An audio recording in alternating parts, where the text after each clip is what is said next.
Good morning.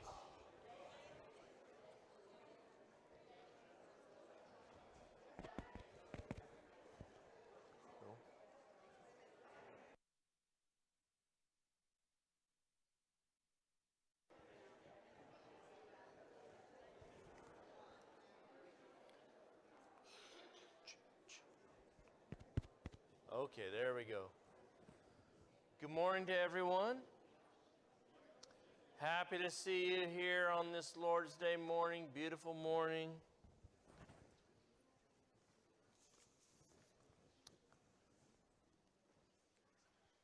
Thank you for being here for our Bible study hour. As always, we want to be mindful of those who we need to remember in prayer, especially those who have lost loved ones. We continue to remember the Shelton family and the AG family. We also want to make mention of Denise White. Her brother passed away last Monday, and we want to remember her and her family. I think the funeral, our announcement sheet says, was this past Thursday, so we want to remember that family in our prayers as well. Let's go to God in prayer. Our Father in heaven, thank you for this day. We thank you for all the many blessings and the opportunity we have today to come and worship you and to honor you and to learn from your word and to encourage one another. We especially pray for those fathers who are grieving. And we know, Father, that this life is filled with much sorrow, and it's a reminder of us to rely upon you. There's also great joy and good memories and family associations of the past, and we just pray, Father, for those that are grieving, that they can be encouraged and remain faithful and strong in every trial. We thank you for Jesus and his blessed gift, his sacrifice, and he gave up so much for us. And we can only be eternally grateful, and may our hearts ever demonstrate that in our lives and in the actions that we take. It's through him that we offer this prayer and ask his blessings. Amen.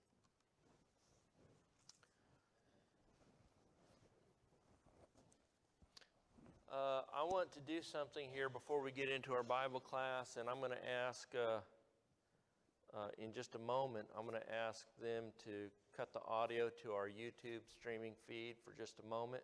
But I want to explain for those people who may be listening that I need to address some things about our stream, but I don't want it to go out over the internet, and you can email me or call me, and I'll be happy to talk about those things. So go ahead and cut that.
Very good? Okay.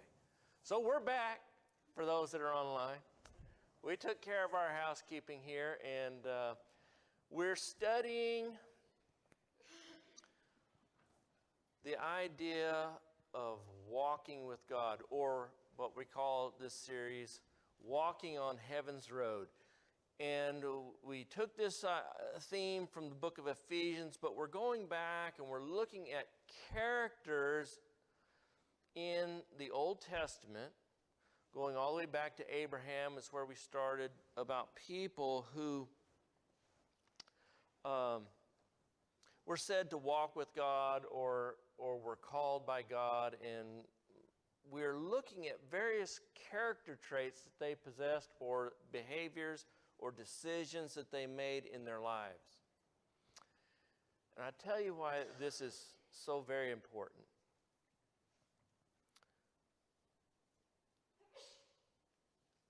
The history of the Bible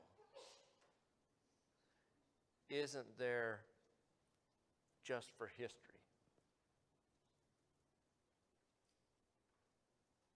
You know, when we were in school, we studied history. And I can remember when I was very young, and I was in I was probably in about 7th grade. And I didn't want to read. I had a reading assignment from out of our history book. And I was, read this, wow, these facts. And it was about the Revolution and George Washington and all that. And I was complaining about it, and my mother took me aside, and I remember we sat down on that old yellow couch.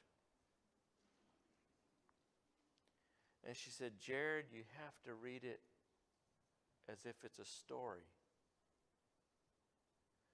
And so she sat down with me and started reading. And for the first time in my life, I really started to enjoy reading about history.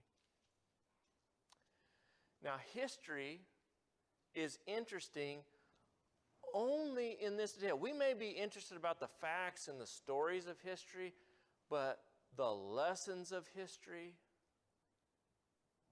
now, that's what makes history important. And the Bible is not just giving us history for the entertainment value or for the interest value.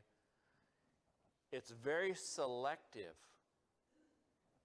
about the historical events that are conveyed. You take, for example, John's history of Jesus' life. Gospel of John. He's very selective. He has a purpose in the events that he describes. He's got an agenda in mind for this historical account.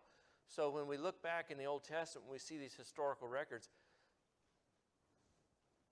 Individuals are selected for their role in history, but also because there are events that take place in their life that are important for you to take note of. This is one of the repetitive arguments that Paul uses in the New Testament about Abraham. And the struggle with the Jewish people to accept Christ. Right? Abraham was called way before there was the law of Moses. He was called way before there was circumcision, this right that they so treasured in the Jewish faith. And so Paul tries to make this case that he predated those things. He selects these events, and notice it was accounted to Abraham for righteousness. Why? Because he believed God and he obeyed God. That's what matters. The faith and the life changes that it made in Abraham. So these are historical events that carry significant meaning behind them, and they're written for our learning. He will write this thing in Romans 15:4, that the things that were written aforetime were written for our learning. God was manipulating events not just for, for the benefit of Jacob, but this would be recorded by inspiration by Moses centuries later. For what purpose? Because it's curious, the Jewish people wanted to know what their history. Well, everybody's curious a little bit, but Jacob goes through a major life transformation. And you'll see that in all these people, whether we look at David later on, or we look at one of the prophets, they all go through this major life transformation.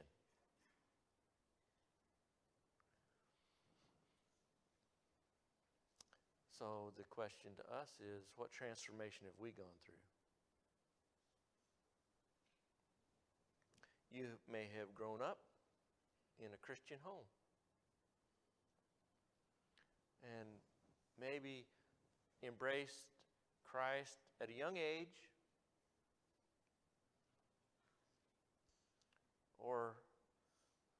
And sometimes it's hard to see, right? We've been going along, we've been going to church our whole lives. What real big change do I need? This is one of the lessons that Jacob learns. Remember, we talked about him leaving under threat of death from his brother. And he makes his way up the valley, up the Canaanite region, to a place, it's called the city of Luz, outside the city of Luz, but he renames it Bethel. He lays down and he has this dream. His whole life he's been living by hook or by crook. Now he was a son of Isaac, a godly man, a righteous man. He grew up in this home that feared God, that sacrificed, and yet he lived his life by hook or by crook. Whatever he could get away with. What mattered first to Jacob was Jacob. So this is how he lives his life. And he gets up here to this place that he'll name Bethel later on. And he has this dream, this vision of this ladder. And up and down are angels coming, and God above the ladder. And he speaks to Jacob. And unbeknownst to Jacob, all this time he's dealing for the birthright, he's getting the blessing and all these things, and he's just kind of taking money off the table, so to speak, for himself. He doesn't realize that God had him in mind all along to be the one. But he's not really going to get credit for the dealings that he has. He's going to get taught a lesson in crooked dealing. And he's being taught to trust God. Remember that chart we had a couple weeks ago where we talked about trust versus doubt? Right now, Jacob doesn't trust anybody but himself. But he has this vision, and God says, I'm going to make this covenant with you. You're going to be the one through whom the world will be blessed. And I'm going to make of you a great nation and all these things, but you're going to have to learn to trust me. Now, before we get further along, I want to make this point about this vision he has. He has no idea what the vision means. Right? We made this point last week. It's not until Jesus comments it later on and applies it to himself. It was a typical vision. What do we mean by that? It is a vision that had that was a symbol that represents something later on. We call them types and antitypes. So this was a typical vision. It was a vision that had a type attached to it. Christ being the antitype, the real thing. And Jesus makes this application that it is me who is the ladder. I am the one from earth to heaven that bridges the gap. Now, Jacob never knows this. What he interprets this vision is that Bethel is the access point to God. This is like some kind of metaphysical doorway into heaven. That's how he interprets it. It's going to come back later on. He's going to come visit this place again. But remember that when he said, I didn't know that God was in this place too. I thought God was a local God. But he's learning about who God is. And he says, he makes this deal with God. Okay, if you'll bless me, then will I serve you. Remember, this Jacob still Jacob. Now, God's going to bless him in spite of him. Remember we had the question last week? Why would God choose such a scoundrel? Well, because God's God. He's a God of grace and a God of love. And he has plans that he's working to fulfill through this family. And I think perhaps we can all identify with Jacob a little bit when we reflect on our own lives and times we've acted selfishly. So he makes this deal with God, so to speak, or at least this affirmation, and he goes on into the land of Haran. Now we talked about him and his being smitten with Rachel. He finds this beautiful young lady. I really don't know how young she is. You know, he's up in his 60s. And we learn that. We try to go back and retrace some of the ages left behind. We know that he was in Haran for at least 20 years. We know that at a certain age he went down into Egypt. So you're trying to retrace and backtrack. And part of the problem is that some of the accounts here are a little bit abbreviated. They're focused on a particular point. But we know he was an older man. I don't know how old Rachel was, but he ends up getting stuck with her older sister, Wild Cow. Remember that? That was her name, Leah.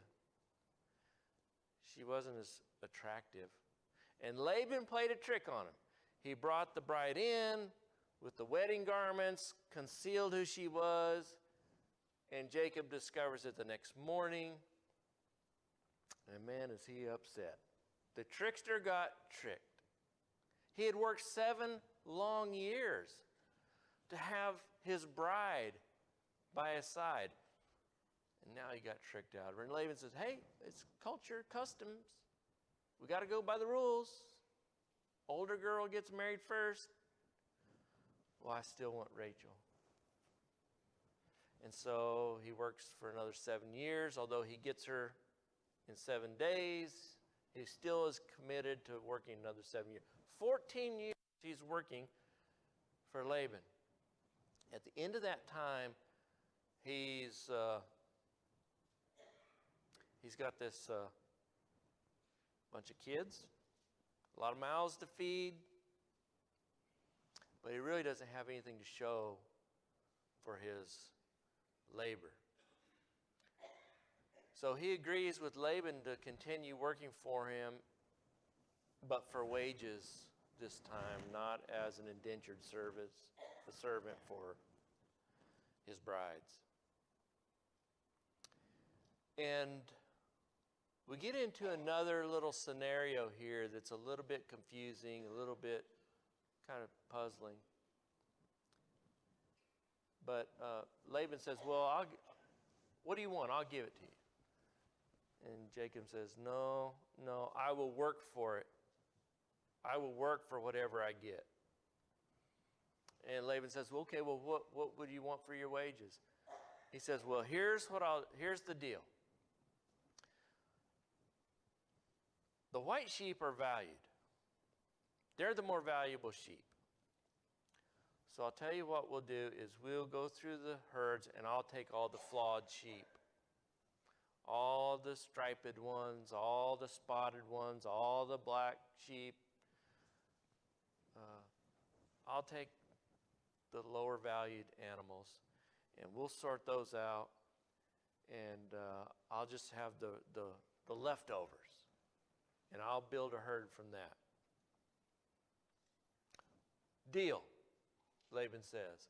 And as soon as they shake hands, he tells his sons, go get rid of all the spotted sheep. Go cull them out, go take them 3 days away so he doesn't find them. So here the trickster is getting tricked again. So he comes up with this idea, this breeding program. And this is what gets people confused. It says that he took some branches of different types, almond branches and poplar and cane, and he peeled them and he made stripes in the bark. And he put this down in the water troughs, and what do you know?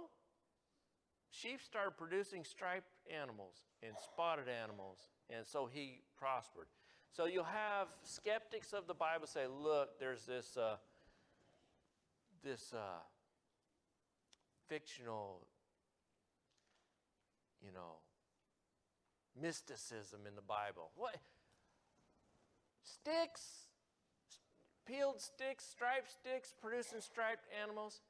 And this is where you can go back and you can start reading all kinds of explanations. Well, there was medicinal value to the branches that were in the water, and that helped us make. There was it fixated their vision, and so they stayed there longer. Oh, the language is difficult. Actually, he made little mannequin goats that the weaker animals mated with and didn't populate. All kinds of theories about and explanations. And here's the problem with this text. Number one, we're not shepherds. So there's something here that we don't understand simply because we work in accounting or restaurants or whatever. We're not familiar with those practices. Further, it ignores really the most significant part of the text is that he was intentionally breeding the brindled males with Laban's females. He culled out his goats, and then whenever he found one of Laban's animals with a stripe or a spot on it, he brought those rams in to mate with the females. So he was operating on a genetic program. What the sticks have to do with it, I don't know. I'm not a stick guy and I'm not a sheep guy. But if whatever he was doing caused the females to stay there longer, they were bred, and whenever the weaker females came along, he took the sticks away so they couldn't breed. And those would be Laban's.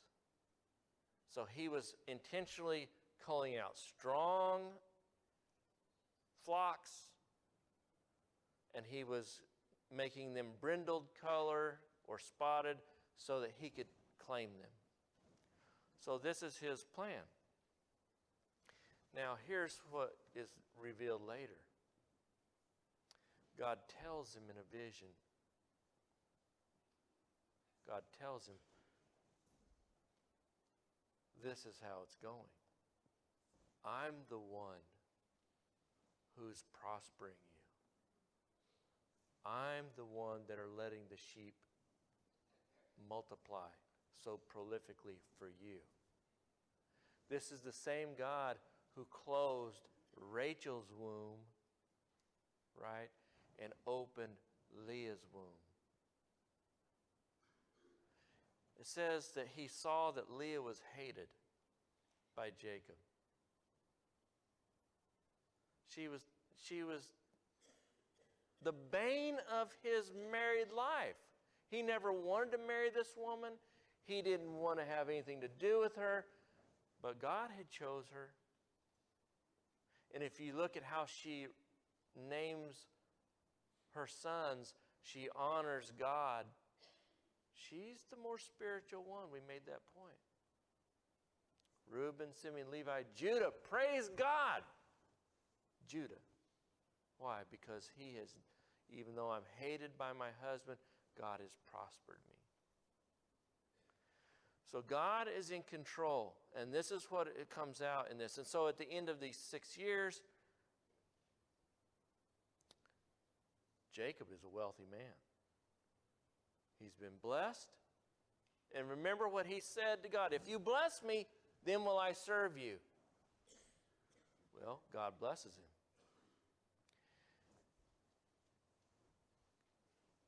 Jacob still has trouble trusting what God said. So he sneaks off. He gets his family together while Laban's away on business. He's shearing sheep. And he says, let's get out of town. So they leave. Laban comes home. Where's my daughters? And he's gone. And Jacob is making a track back to his homeland. God had told him, time to leave. But instead of going to Laban and doing the right thing, he just flees. Well, Laban's mad about it. He gets his men together. And on his way, whether he is thinking to do harm to Jacob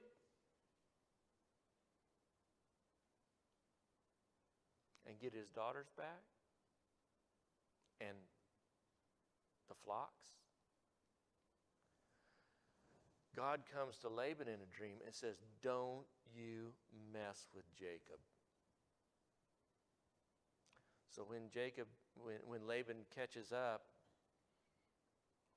and he says, Jacob, I've got men, I could do you harm for what you've done to me. You stole my daughters, you stole my flocks. I could hurt you right now. But God has told me to leave you alone. So then he turns into the nice grandpa. I just wanted to kiss the kids goodbye. I just wanted one last hug. Let's make a deal. There's some more interaction there we won't go into, but Jacob is learning that God is keeping his word. I'm going to take care of you. It's time to start trusting me. It's the lesson every one of us needs to learn. So they part ways with an oath never to cross each other up again. Jacob is bringing his family and all of his herds. He's got quite the group that's going with him. And as he gets closer and closer to back home, he's starting to get a little bit nervous. Why? Oh, he remembers the last thing he heard Esau said, which was, I'm going to kill you. I'm going to kill you. By the way, you might not pick this up looking at it right. Isaac is still alive. Isaac, when he gave the blessing, thought that he might die soon. He was blind, and Isaac lives to be 180 years old. So Isaac is still alive. But Jacob doesn't know it. And he thinks, man, by the time I get back, Dad's dead. Esau will have my hide. So he comes up with this brilliant plan. First, he sends messengers down there to let him know he's coming and take gifts to him and honor him. And the messengers come back and he said, how'd it go? He didn't say a word. We didn't get a warm reception. And you know what else? He's got 400 fighting men with him. Oh, Jacob is scared. What have I got? I got some camels, I got some sheep, I got some goats, I got some bunch of little kids with me. I got some servants, but I ain't got no army. So he comes up with this plan to divide into two camps. If he comes and he attacks one of these camps, at least the other ones will be able to get away. We'll have some way to get away. He then crosses over a river, and he's got this camp divided up. And he finally sends the last group over the river. And he is all alone. And he's scared. And he prays. Turn with me to Genesis chapter 32.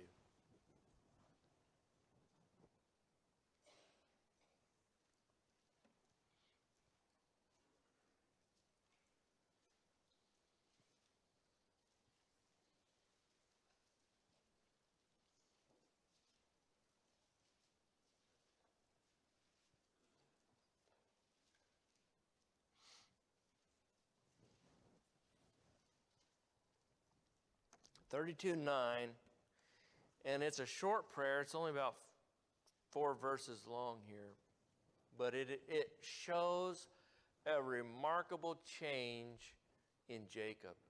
Remember we talked about this transformation? And the transformation comes because God has blessed him. God has been watching over. God has been protecting him. God has been prospering him. That didn't get through to him. Maybe incrementally, inch by inch, he's coming along to trust, believe in God. But now he's at a point of desperation. And he is afraid. Let's read this prayer together.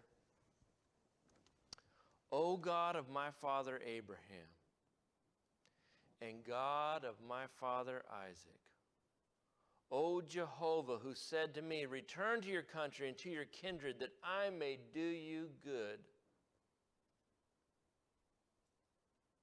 I'm not worthy of the least of all the deeds of steadfast love and the faithfulness that you have shown to your servant.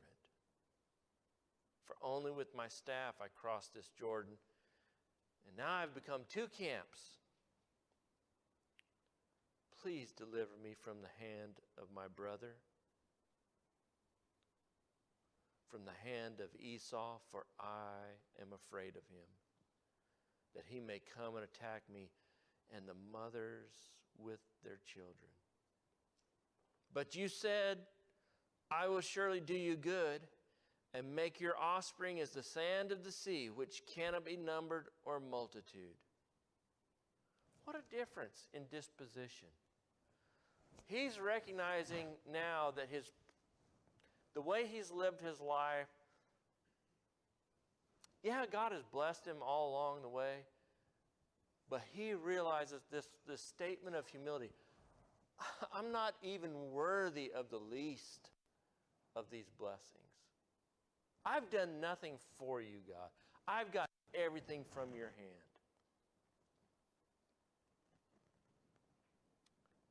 But I remember the promise you made. And I'm asking you to keep it.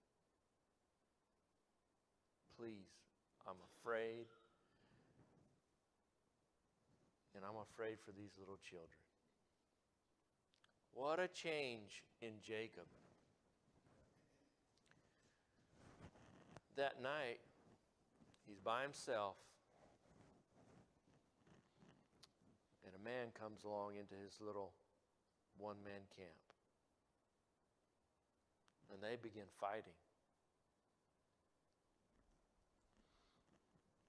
And they fight all night long. And this stranger is not prevailing against him, but Jacob's not prevailing against him either. And it just keeps on going all night long. And it's starting to get close to daylight, and this person says, "Let me go." And Jacob's not until he blesses him. And so this individual just touches his hip and throws it out of joint. And Jacob goes, "Whoa, fight's over."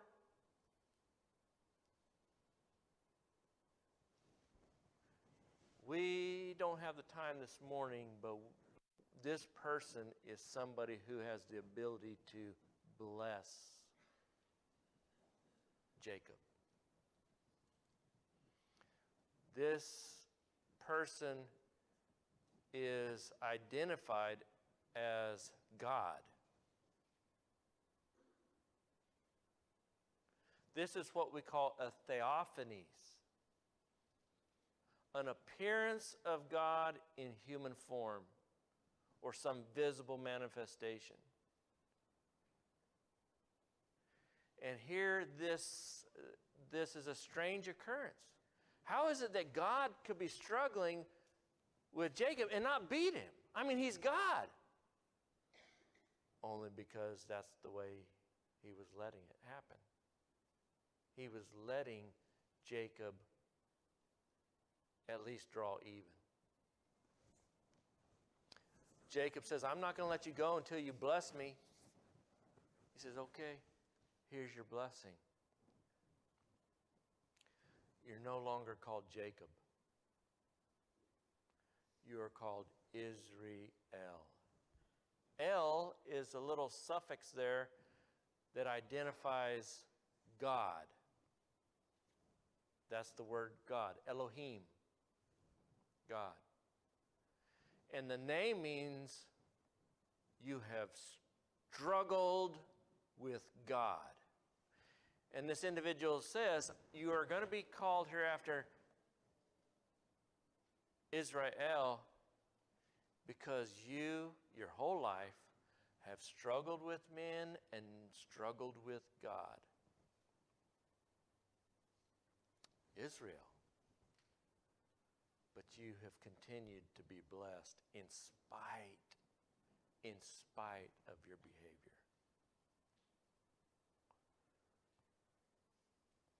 He says, "What's your name? What's your name?" Jacob asked. He says, now, when you read a text, sometimes it matters how you read the text.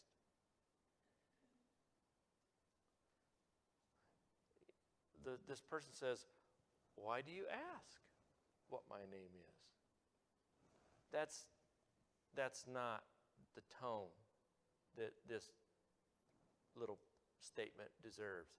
It's, "Why do you ask what my name is?" I just told you you've been struggling with God. You've been struggling with God in a lot of ways.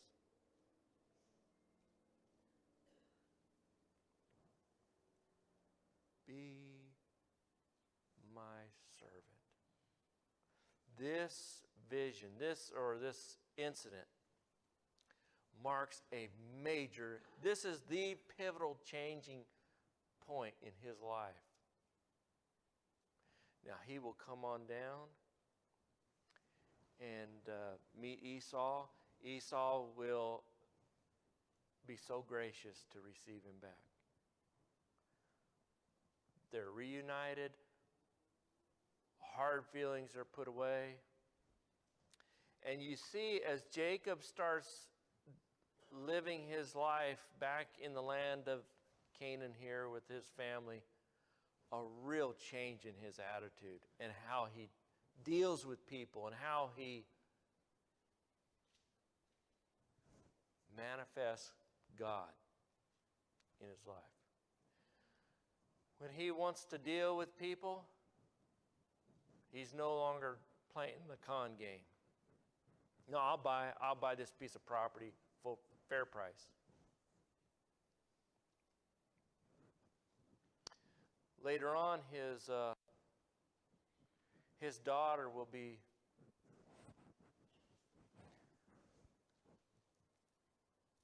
taken advantage of sexually by one of the men of the local village there, Hazor. And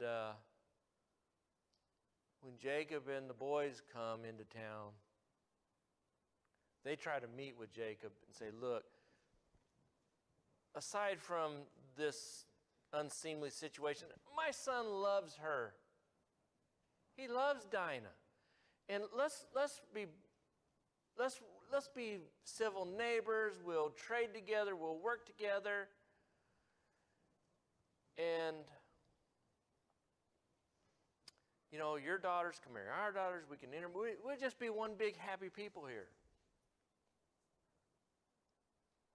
And Jacob says this. Now, you would think that Jacob would be kind of the old crafty Jacob. Give as good as you get. But he just says this. He says, no, our people are separate. And it would be not right for us to intermarry with uncircumcised pagans. But if you will circumcise your people, we'll all get along. And they agree to do it. And what happens is that two of his sons, Simeon and Levi, when all the men of the city are recovering, disabled, they come in with swords and slaughter every man of the city.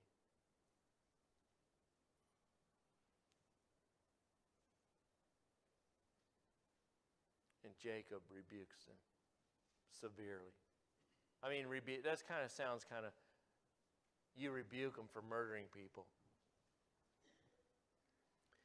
But he said, you have made my name stink in the land.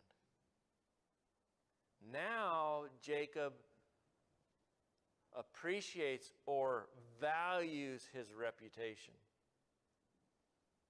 We made a deal with these people and you reneged on it.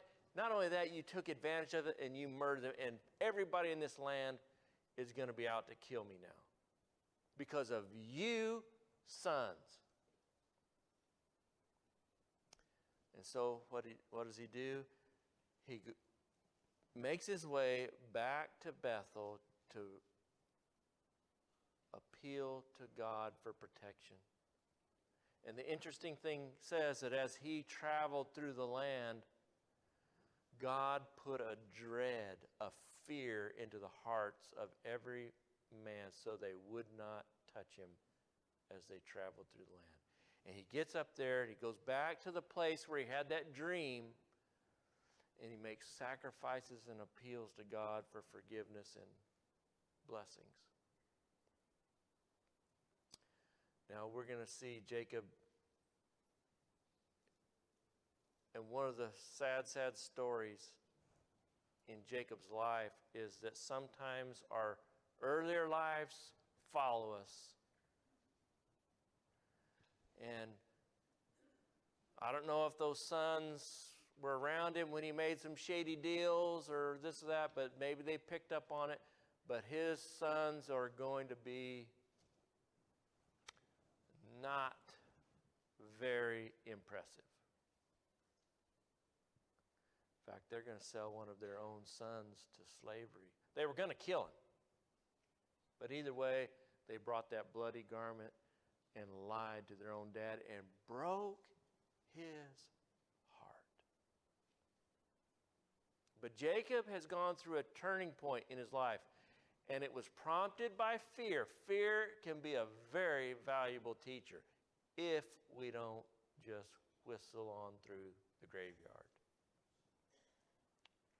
Walking on heaven's road. Jacob had to learn the hard way in many respects. But we're grateful for his lessons. We're grateful for this selective account that God has left on the pages of the Bible. And we pray that we can learn from it and start thinking about these things. Number one, how has God prospered me even when I didn't deserve it?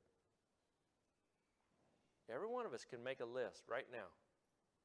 If we'll just take the time and say, you know what, look at all the things back in my life, 55 years, I can start making a list.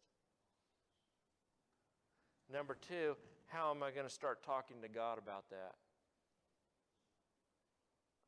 How am I going to behave? Am I going to start making a switch in my life that manifests real humility? And when you do, when you really embrace humility, you start striving with men, and you stop striving with God.